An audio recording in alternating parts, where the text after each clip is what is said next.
continuación les mostraré un flujograma de trastornos hipertensivos del embarazo, que es una ayuda rápida para podernos enfocar en el diagnóstico. Entonces, toda paciente que se cuente con hipertensión y está embarazada, hay que mirar si la hipertensión apareció antes de la semana 20 o después de la semana 20. Si apareció antes de la semana 20, hablamos de una hipertensión crónica. Si aparece después de la semana 20, hablamos de una hipertensión inducida por el embarazo. Si la paciente tiene proteinuria, hablamos de preeclampsia. Si no lo tiene, entonces hablamos de una hipertensión gestacional. Una vez tengamos el diagnóstico de la preeclampsia, vamos a mirar si tiene o no tiene criterios de severidad para clasificarla en preeclampsia severa y no severa.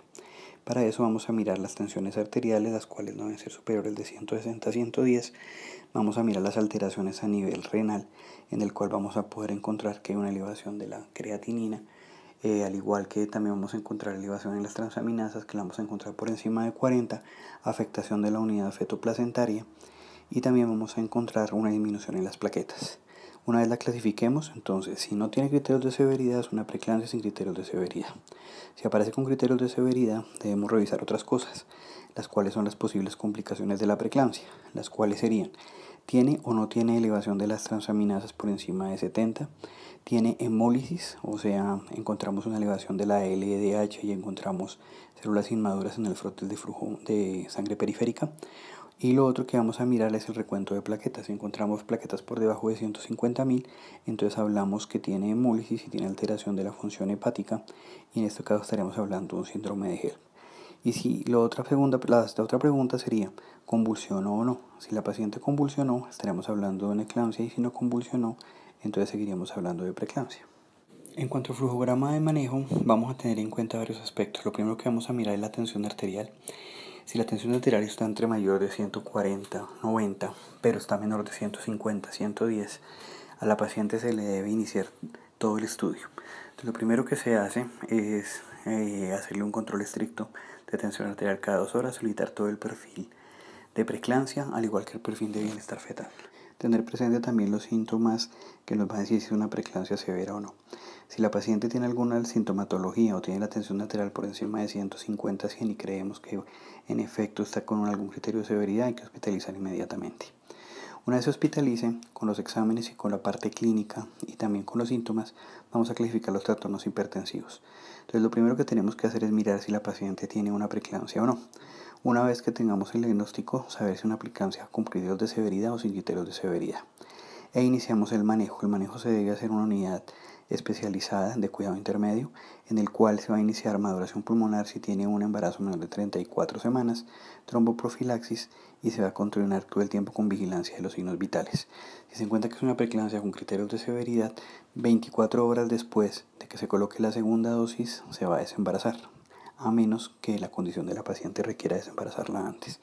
Y si es una preeclampsia sin criterios de severidad, se va a dejar hospitalizada, se va a colocar el sulfato, el cual se coloca como un esquema McPie para evitar que la paciente vaya a convulsionar, ya que se ha encontrado que las pacientes, así no tengan criterios de severidad con preeclampsia, si no se coloca el sulfato pueden convulsionar en un 50%. Estas pacientes se les va a hacer seguimiento de laboratorios, al igual que de bienestar fetal. Las pacientes que se les haga un diagnóstico de una hipertensión gestacional, se les puede dar salida con una orden de proteinuria semanal y control de tensión arterial diaria, con tal que si la tensión arterial se convierte en un criterio de severidad, debe otra vez hospitalizarse e iniciar todo el proceso de nuevo. Las pacientes que presentan una eclampsia deben ser hospitalizadas en unidad de cuidado intermedio o unidad de cuidado intensivo preferiblemente. Se les debe colocar manejo con sulfato de magnesio en esquema SUSPAN. Si la paciente presenta oliguria o no tiene mejoría, inmediatamente se puede colocar otro anticonvulsivante. Estas pacientes, una vez se estabilicen, deben ser desembarazadas. También se les coloca tromboprofilaxis y se está en vigilancia. Las pacientes que presentan una hipertensión arterial crónica, en ellas simplemente se reajusta la dosis del antihipertensivo, se descarta que no tenga una preeclampsia con una proteinuria y se va a continuar con los controles persistentemente. Hay que tener en cuenta que también puede haber complicaciones como restricción de crecimiento, el cual tanto se puede asociar a hipertensión arterial crónica como a preeclampsia. Aquellas pacientes que presentan un síndrome de HELLP, hay que desembarazarlas lo más pronto posible. Es importante mirar el recuento de plaquetas, y si las plaquetas están por debajo de 20.000, se debe iniciar transfusión según los criterios de la unidad de cuidado intensivo. Estas pacientes también tienen que recibir profilaxis. Es importante aclarar que este tipo de complicaciones pueden llevar a la muerte y una de las complicaciones más grandes es un hematoma hepático. Para terminar hay que dejar unos puntos claros. Las pacientes que necesitan manejo antihipertensivo son aquellas en las cuales han tenido tensiones arteriales en rango superior a 150/100. Este tipo de pacientes toca iniciarles manejo, todo dependiendo si la paciente está embarazada o no está embarazada. Si la paciente está embarazada hay que mirar si tiene una hipertensión crónica o no. Los medicamentos para la hipertensión crónica regularmente los más comúnmente usados son el alfametildopa y los beta bloqueadores. En las pacientes que tienen preeclampsia, el manejo de la tensión se debe iniciar con nifedipina, pero si tenemos tensiones arteriales por encima de 160-110, tiene indicación o de realizar un esquema rápido con nifedipina de en 3 dosis de 10 miligramos cada 20 minutos, o de realizar manejo con antihipertensivos IV, sea con hidralazina o sea con la betalol.